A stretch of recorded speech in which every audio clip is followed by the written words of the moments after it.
Buenas tardes, mi nombre es Daniel Mateo Herrera, soy licenciado en Ciencias Sociales. En este momento estamos con Fernando Vélez, regente de farmacia. Vamos a hablar unos temas en salud. Ok, muy buenas tardes. Bueno, vamos a hablar sobre todo de patología. Entonces, la patología es una ciencia que se encarga de explicar el origen y las manifestaciones clínicas, o sea, los signos y los síntomas de una enfermedad específica en un paciente individual.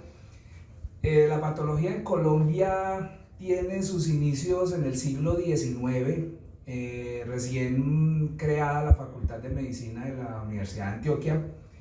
El doctor Eduardo Zuleta iniciaba unas demostraciones anatómicas en una cátedra que se denominaba en la época Patología General. Fernando, ¿en qué época histórica la patología ha tenido un mayor avance? Mateo, yo creo que en la edad moderna, por ahí como en el siglo XVII, con la aparición del microscopio, porque es que el microscopio obviamente le da una apertura, un aporte de la ciencia, y entonces descubrimos los microorganismos, bacterias, virus, y esto a nivel patológico obviamente ha sido un impacto y un avance determinante. Hoy en día, que hablamos de inteligencia artificial, por ejemplo, en el tema de medicamentos, con la inteligencia artificial y unos algoritmos específicos se pueden crear unas proteínas en 3D y se tienen unos avances significativos y se pueden trabajar en la creación de nuevos fármacos. ¿Y qué aplicabilidad tiene la clasificación y las ramas de la patología? Bueno, Mateo, la patología se divide en dos ramas, ¿no? La patología general, que se ocupa de las reacciones de las células y de los tejidos frente a estímulos anormales o estímulos genéticos. Y la patología sistémica, que obviamente ya analiza unos órganos y unos tejidos más especializados con unos fines diferentes, unos fines específicos, porque estamos hablando de una especialización de la ciencia. ¿Qué rol juega el método patológico en el equipo de tratamiento de pacientes con cáncer? ¿Qué retos enfrenta la patología del cáncer en la actualidad y cómo se están abordando? Bueno, Mateo, el patólogo es un médico que analiza muestras de tejido, y la finalidad de este análisis, pues obviamente, estos tejidos obviamente se extraen mediante una biopsia o un procedimiento quirúrgico, y la finalidad de esto pues es identificar cuál va a ser el tratamiento específico y orientar un diagnóstico exacto sobre una enfermedad en un momento determinado. En el tema de los tratamientos contra el cáncer, pues el reto que se tiene aquí en oncología obviamente es disminuir, minimizar la aparición de tumores, la reincidencia de este tipo de patologías en un paciente específico. Listo. Fernando, defíname salud, enfermedad. Bueno, aquí esto es un tema que es bastante amplio. La Organización Mundial de la Salud tiene el concepto de salud como un estado completo de bienestar en cuanto físico, mental y social. Y pues obviamente cuando hablamos de enfermedad, pues hablamos de los mismos tres aspectos, porque no solo es la enfermedad física que nos lleva al deterioro de la salud física como tal, sino que también hablamos de la enfermedad mental y de la enfermedad social. Existen unos ámbitos de vida, unos estilos de vida que nos pueden llevar a tener un deterioro de nuestra salud en temas psicológicos, en temas sociales, comportamentales. Entonces, cuando hablamos de salud, es el estado completo de bienestar, teniendo en cuenta estas tres dimensiones, y cuando hablamos de enfermedad, es también un estado en cualquiera de estas tres dimensiones donde vamos a tener un deterioro de la condición de salud del paciente. Síntomas y signos. Bueno, Mateo, con el tema de los síntomas y los signos, aquí hay que diferenciar la etiología, el origen.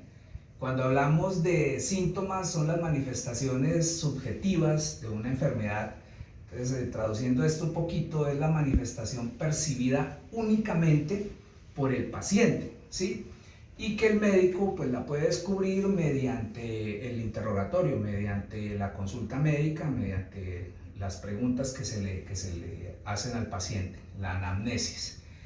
Pero cuando hablamos ya de los signos, entonces estas manifestaciones ya son objetivas, son medibles, y estas el médico o el profesional que está valorando, que está tratando al paciente en un momento determinado, mediante una exploración física o mediante una prueba diagnóstica, determina cuáles son esos signos individuales específicos de un paciente en un momento determinado. Okay. ¿Y si hablamos de promoción y prevención?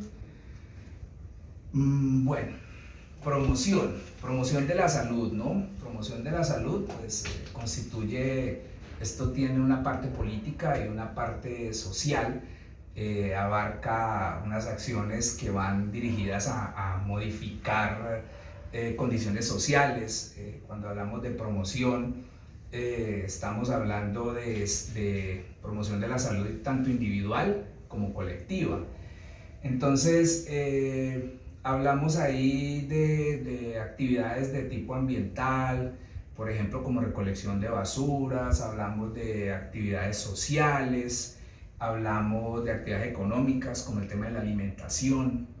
Y cuando hablamos de prevención, entonces estas ya son unas actividades o unas medidas destinadas no solamente a prevenir, ¿cierto?, la aparición de la enfermedad, sino también a disminuir los factores de riesgo. Entonces aquí tenemos grupos de trabajo con patologías específicas y otras actividades que van encaminadas a prevenir la aparición o la complicación de algunas patologías de acuerdo a los casos específicos. Bueno, Fernando, yo creo que tiene unas células ahí en la mano. Hábleme de la célula eucariota. Bueno, la célula eucariota son las células que tienen una membrana celular. Tenemos la célula vegetal y tenemos la célula animal. Entonces, digamos que para su estudio, la célula vegetal, pues obviamente está recubierta por la membrana, tiene una serie de organelos como el aparato de Golgi, las vacuolas, ribosomas, peroxisomas, retículo endoplasmático, el núcleo, la mitocondria, el cloroplasto, porque estamos hablando de una célula vegetal, y pues obviamente a través de la pared celular va a ser por donde van a realizar el proceso de la síntesis, que es el proceso de alimentación, de ingreso de nutrientes del exterior hacia la célula, así como el material de desecho del interior de la célula al exterior. Entonces, en lo que tiene que ver con la célula vegetal. Si hablamos de la célula animal, entonces pues obviamente tenemos la membrana celular, tenemos el núcleo, nucleolo, que va a ser el centro del núcleo, tenemos vacuolas, lisosomas, el citoplasma y la mitocondria. Está el aparato de Golgi y el retículo endoplasmático. Cuando hablamos, por ejemplo, de la célula animal, hablamos de ese intercambio que realiza, por ejemplo, con el colesterol, los colesteroles a través de la membrana celular, que es un paso supremamente importante que tenemos nosotros en nuestras células en el momento de la absorción de medicamentos con algún tratamiento específico. La célula obviamente pues es la mínima estructura que conforma obviamente tejidos. Estos tejidos conforman organelos, estos organelos conforman órganos y esos grupos de órganos conforman aparatos, sistemas, y ya esa unión de sistemas pues nos dan un elemento vivo.